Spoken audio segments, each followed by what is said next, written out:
want you to write your name as big as you can on the piece of paper. And then I'll take one for everyone. I'll 5 pages of it out. There you are. Full name or first name? Just by room this one. Yeah. So first thing first, I just want you to write your name on the page as big as you can. First name? This is your first name, yeah. Okay, as big as we can. Big as you can, yeah.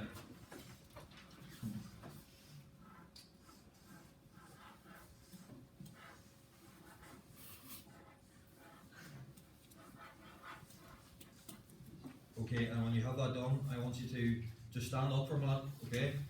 And I want you to get your page like so and scrunch it up. Like scrunch it up, don't wrap it, just scrunch it up.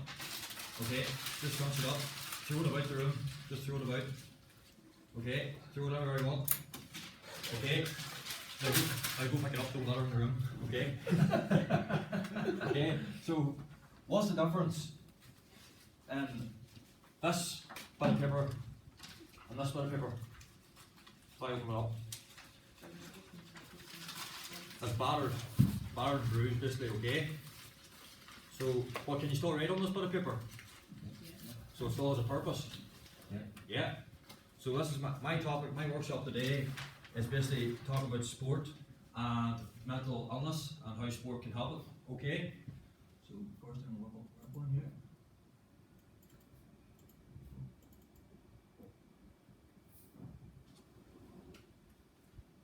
Okay.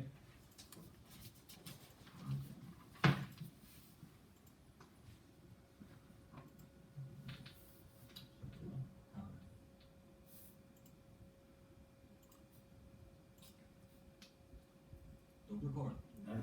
Okay. As I said, I'm talking about sport and mental health, okay? And my sport I'm going to talk about is depression. The two teams over here, this is my team, Saturday, and this soccer team, Sport Arsenal, just in a team together, okay? So definitions, firstly we're going to, what is sport basically? So sport, defined by Brian Mack here, is an activity involving physical exertion and skill in which an individual or team competes against another or others for entertainment. Okay, so we're all here because we love sport, and we wouldn't be here if we didn't love sport ourselves.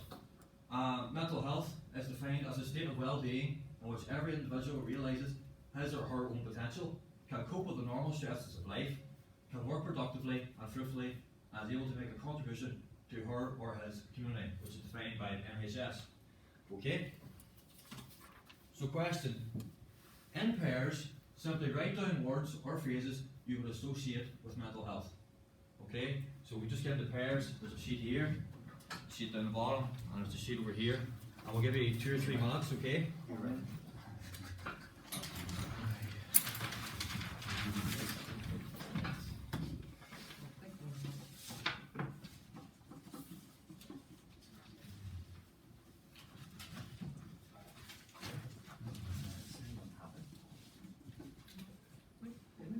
Just write down that.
In a few more seconds, let's finish up there.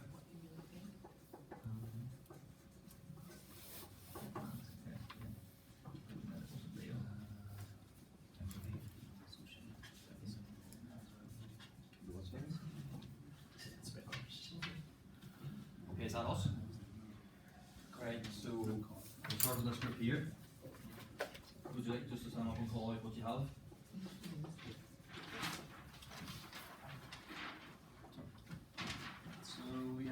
stress, suicide, sad, coping measures, stigma, help, prevention, very common, pressure, and cyberbullying.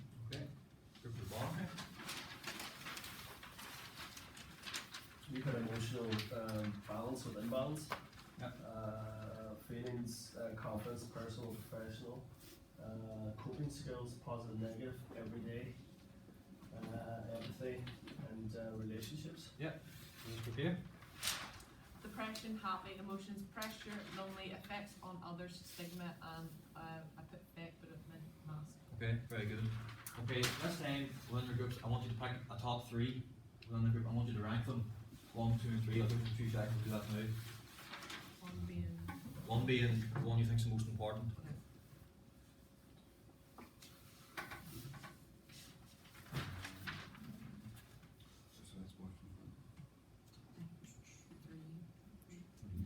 Definitely emotional balance and balance.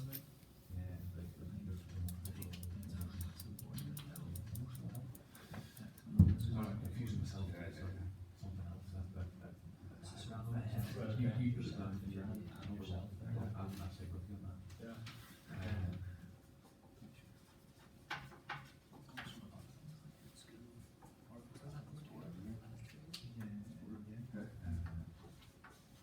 It's when I think of it random. I don't really find it in my head. Right.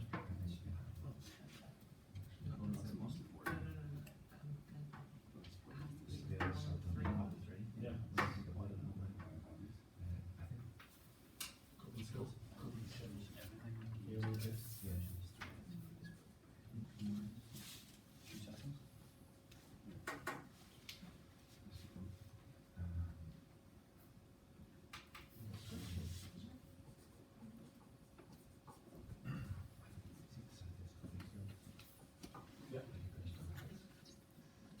Okay, has everyone got them? What do you call them?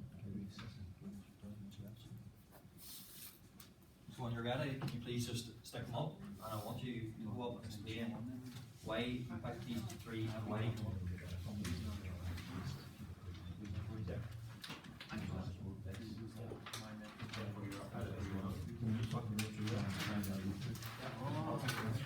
So let this first group go here first and let them explain. Let this group here go first. Okay.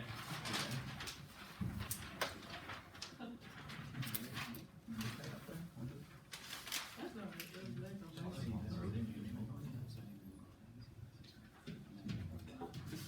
Hold on.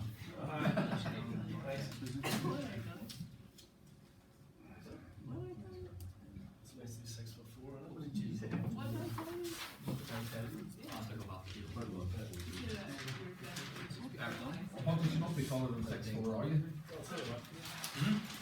You must be at 6'6". 6'6", 60, yeah. yeah. Because I keep telling myself I'm 6'2". Oh, they're fine. I have to tell myself I'm Sorry. 5'8". 5'8". Oh, alright. No, just that's all. I did. Okay, so we'll start here. The way, just tell us your order and why do you think you picked them? We've one prevention, because obviously there's not enough being done, as what people say, to help. There's not enough places, drop-in centres or anything like that. Yeah. 2 is suicide. The rate is more than 1 in 5. Yeah. It's down to about 1 in 3, I think, now at the moment. And then the pressure, and pressure comes with a lot of these things, and then we even highlighted pressure comes from sport. So it doesn't have to be work, school, friends, or anything. It can So be sport and sports. society? Yeah. Yeah. Okay, this group here. We put 1 as emotions because basically where it all comes from, really. Yeah.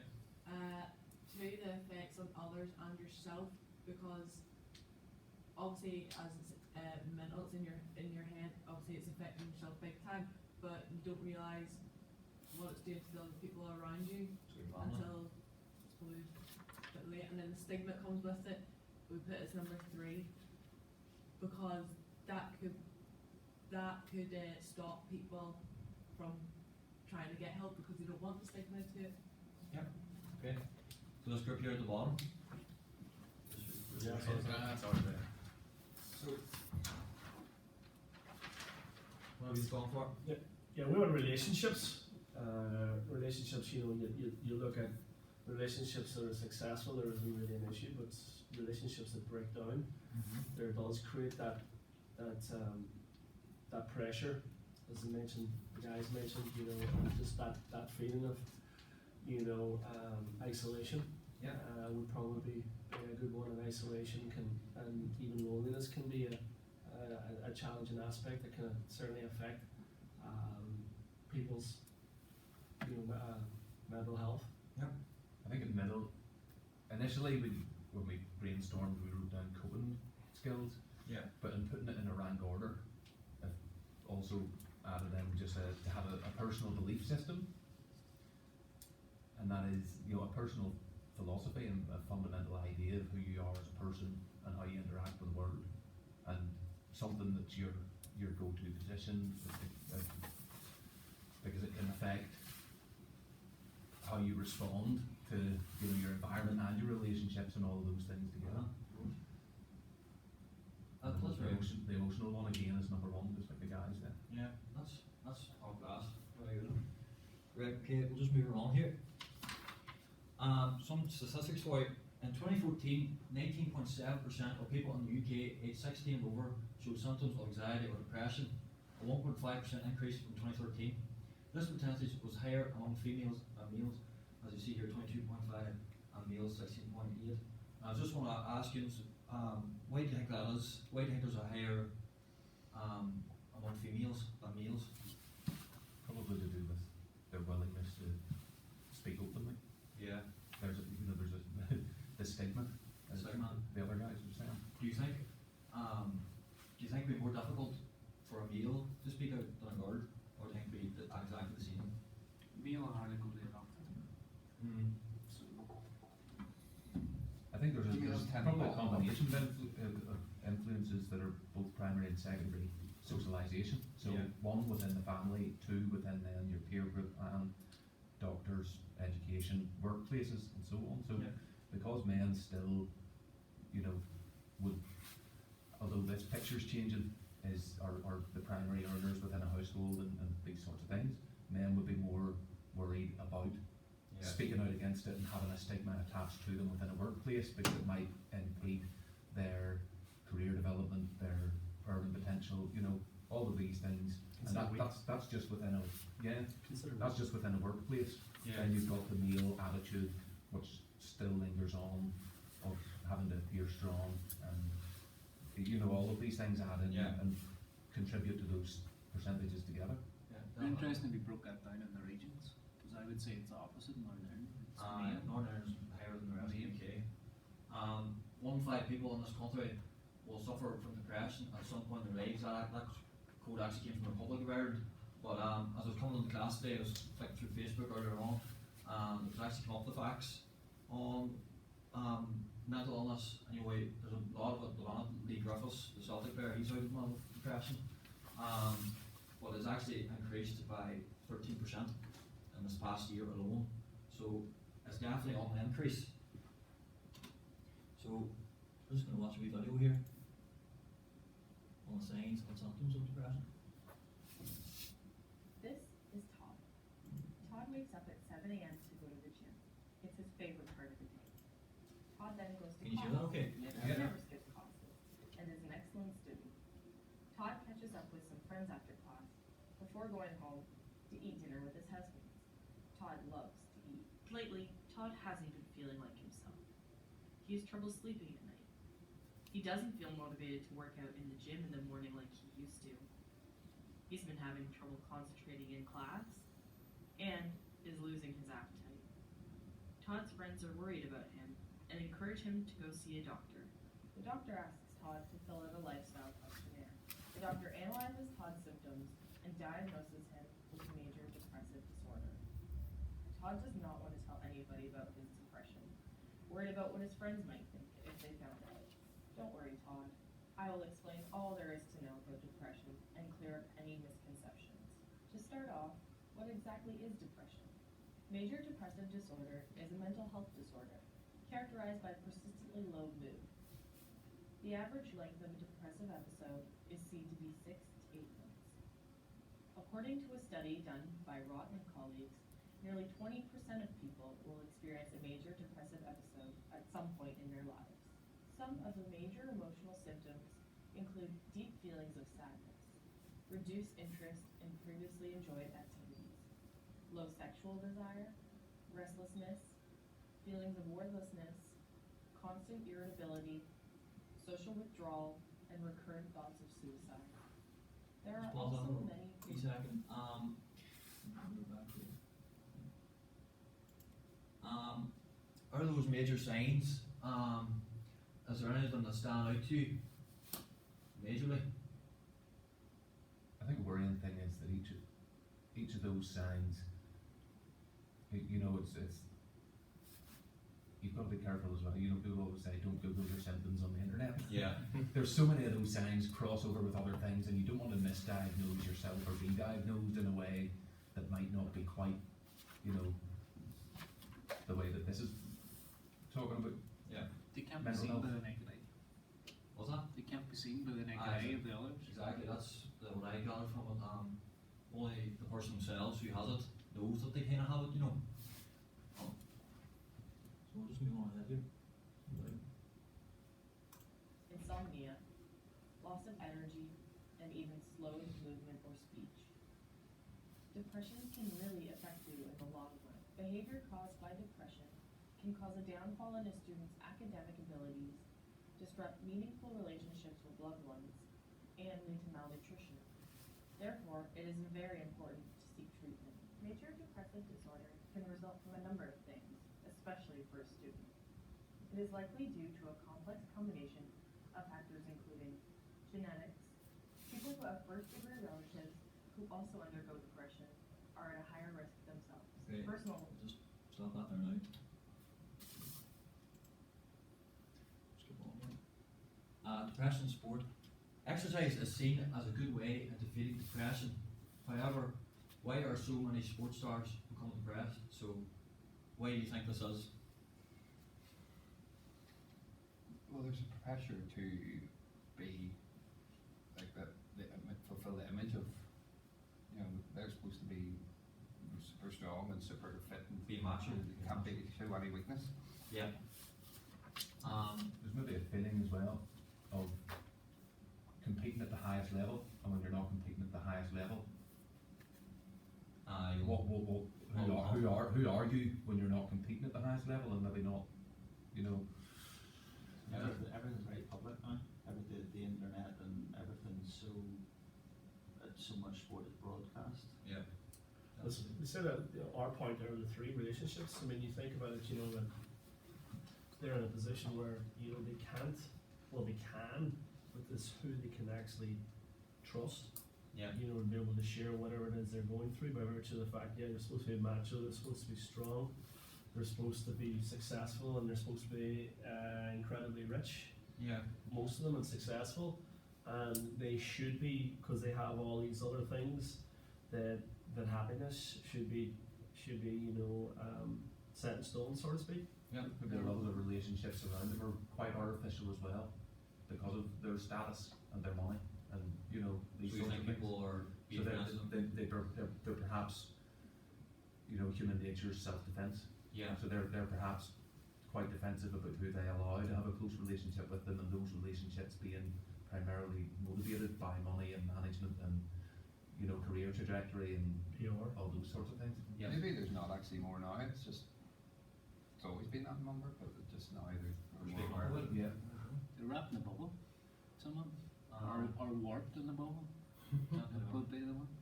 If you go to the NFL, it's self-esteem from high school age right through, and that's massive suicide rate.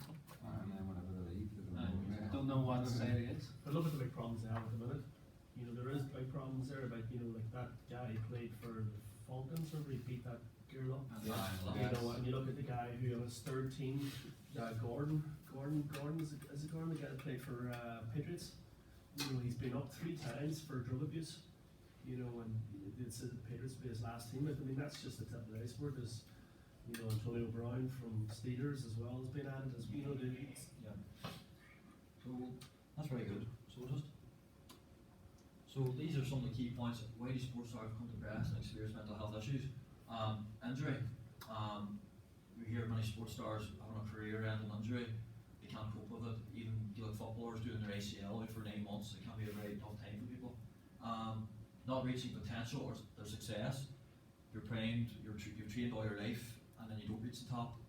How do they have the coping mechanism to deal with that? Exactly the next point. And the pressures of society.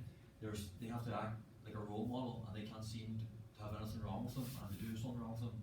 That's increased pressure on them. Okay.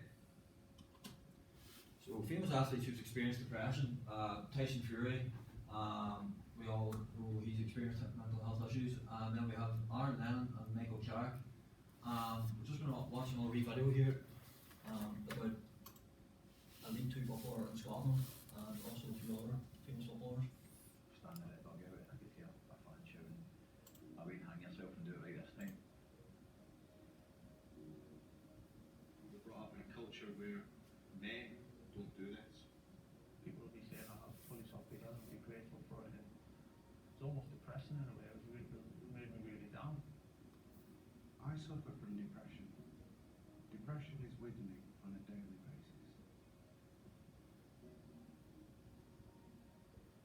It's hard to try and describe how you feel and to explain your feelings of depression or your mental health, and it impacts everybody in a totally different way.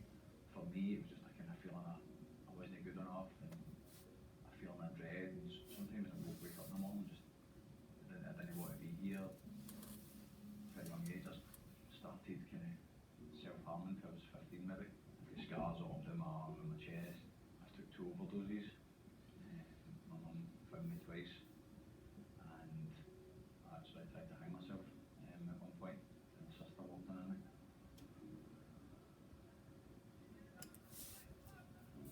I've managed to get a bit of support behind me about myself getting better, things like that as well. It's been kind of on and off, but up until maybe 2 years ago, I was in hospital as well with what we call the most serious case of in my life, I slipped throat.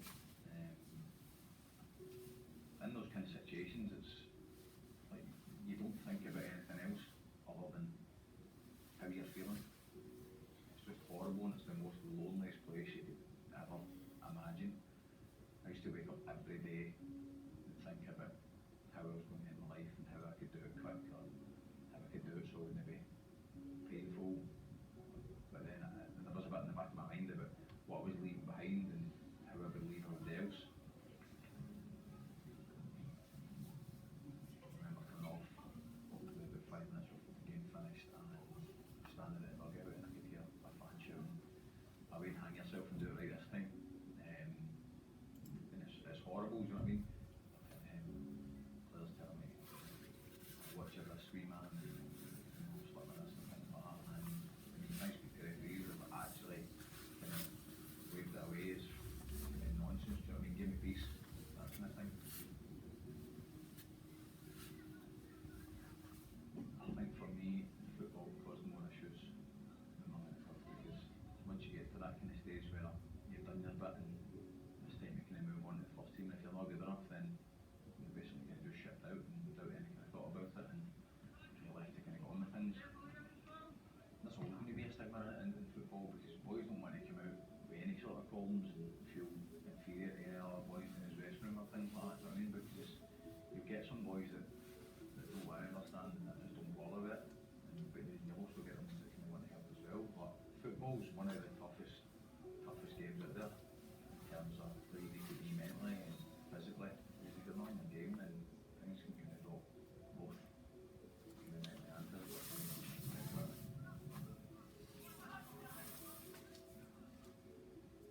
Definitely a lot of people out there that don't believe in mental health, and you always get those people that are kind of like, as I say, you're just looking for attention and you need to get out of yourself and everything like that.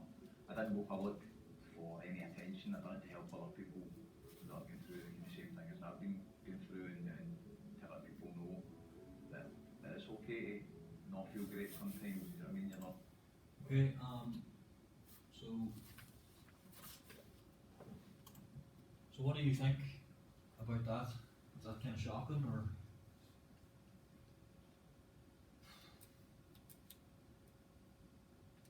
It's kind of more common now to see these sorts of stories. Like, Yeah. I think it resonates. Probably each of us in this room know people, Yeah. and whether it's lower league teams or whatever sport, that have you know that maybe show symptoms of that but don't speak on it, Yeah. and we can see it in our friends and families' lives in the day to day. Definitely can. And the quick key question I'm going to ask you at the end, what is the key feature of these athletes? What do you think? Besides they came out with mental health issues, and what do you think? What's the key thing? They're all blokes. They're all men, yeah. That's not the one I'm thinking of. They're happy to speak about it. Happy to speak about it, yeah. Competing at the highest level. Professionals. They're all professionals. So with my sport GAA, it's not professional, we don't get paid, but there's still a stigma attached to it. So I'm just going to hand out a wee article here to each of you. It's about hurler Maurice Shanahan, who plays for Waterford, and his story. He spoke out in 2014, I think it is, about how depression affected him.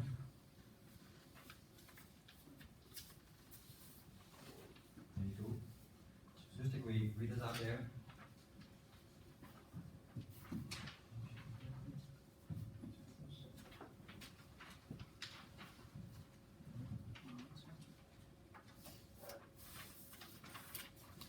So take a wee minute to read that.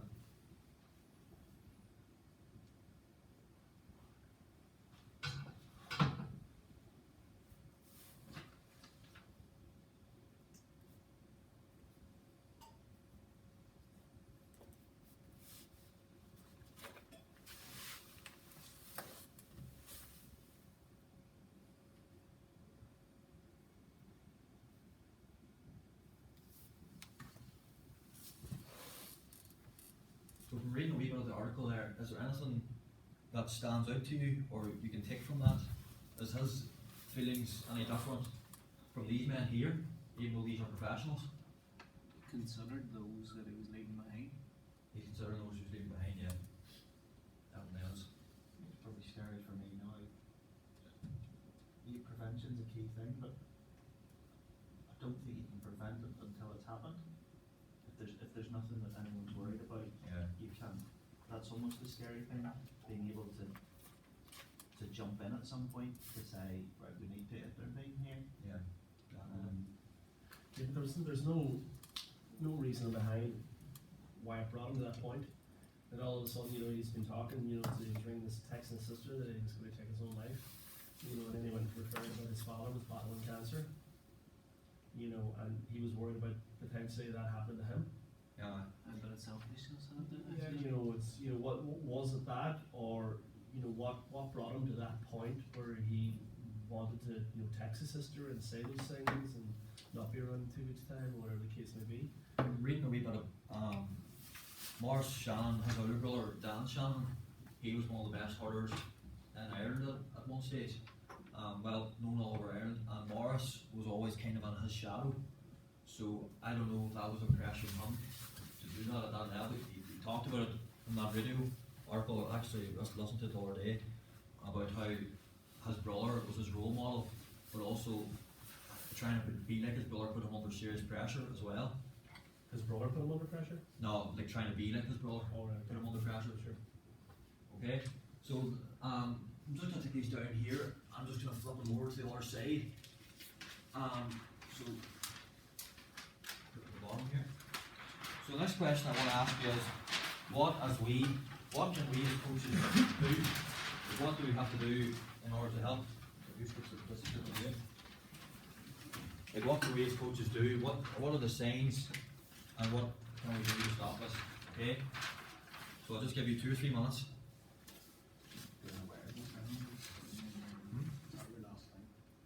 My last slide. No, your last thing. What can they do towards? What can coaches do to help, or to notice the signs?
so if you have 2 or 3 reasons, that'll be fine, okay? So we'll start with this group over here. So, do you want to explain your points?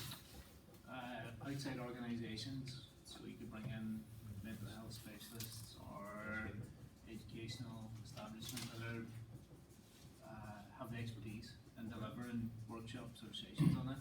Yep.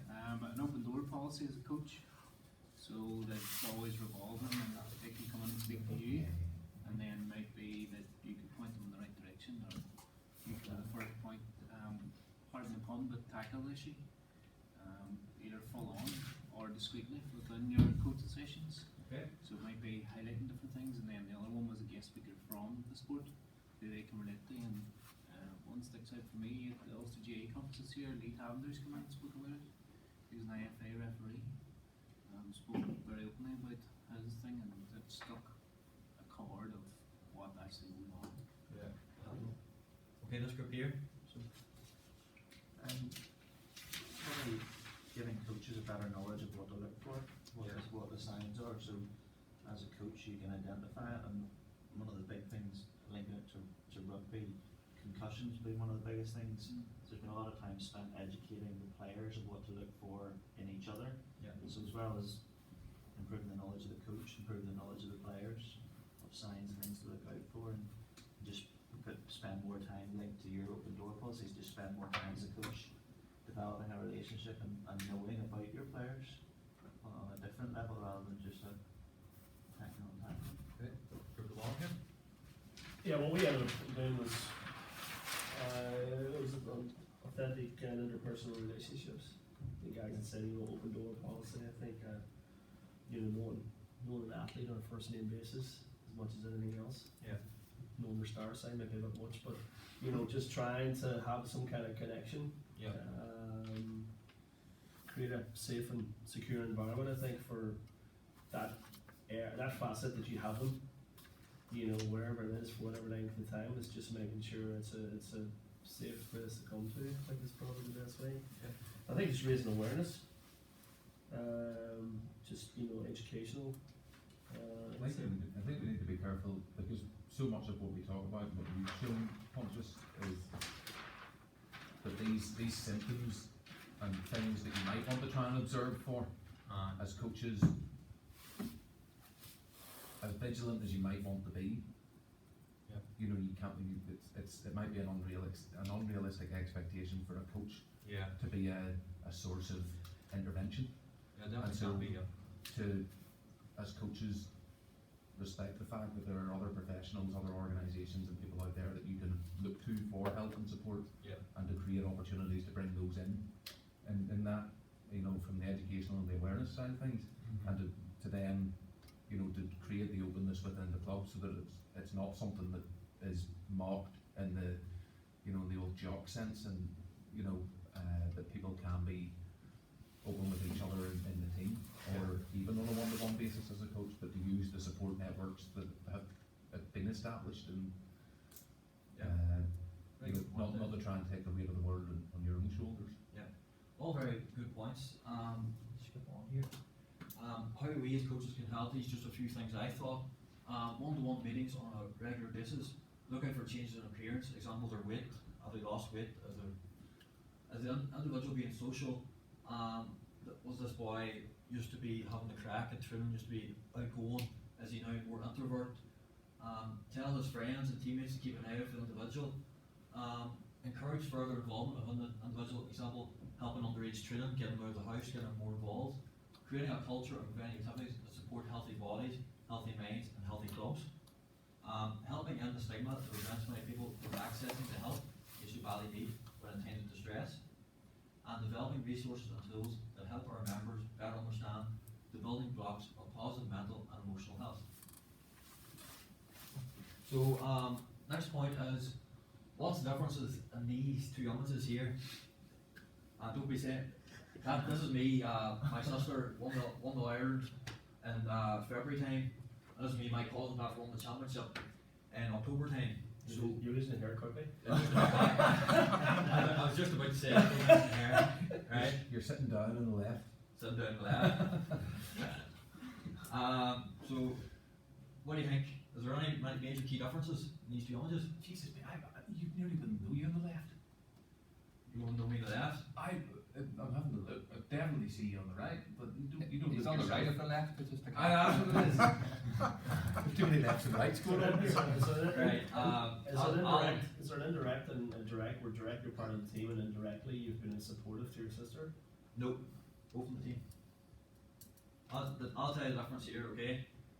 This year was taken October time, and this year was taken a month when I was myself suffering from depression, okay?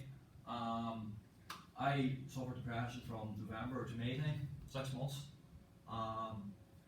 November to February time was very tough, didn't seek help, lost a lot of weight, as you probably see in the pictures.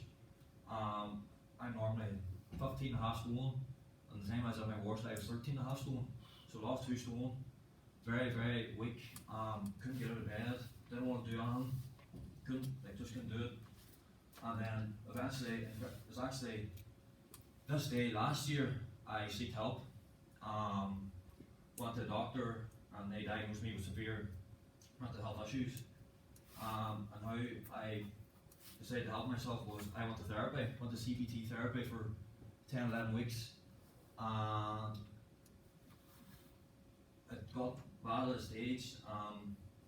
Had to seek help from a team that helped with suicide. That was a key thought of mine at the time. So thankfully that's behind me now. So that just shows I was still going out, being social, trying to be as social as I could be at the time, even though I wasn't myself, as you mentioned earlier about the fake mask. That's exactly what it was for me. Wearing a mask the whole time for 6 months. And I remember sport actually helped me in that regard, because at least I was out playing harder, playing football. Slapped me over in the All-Ireland semi-finals both of the stage, and I was going out training 4 or 5 nights a week, even seeing boys for an hour or 2 a day helped me a lot. But after we were put out in February time, there was a lot of time by myself in the house. And up in Belfast I was studying, I was an undergrad at the stage, and I had an exam in January time. I had 2 exams, 2 final year exams, couldn't do them. Had to do them in the summertime, and I had to tell them why I couldn't do it. So in the summertime I had 5 exams to do instead of the normal 3, so I put pressure on me.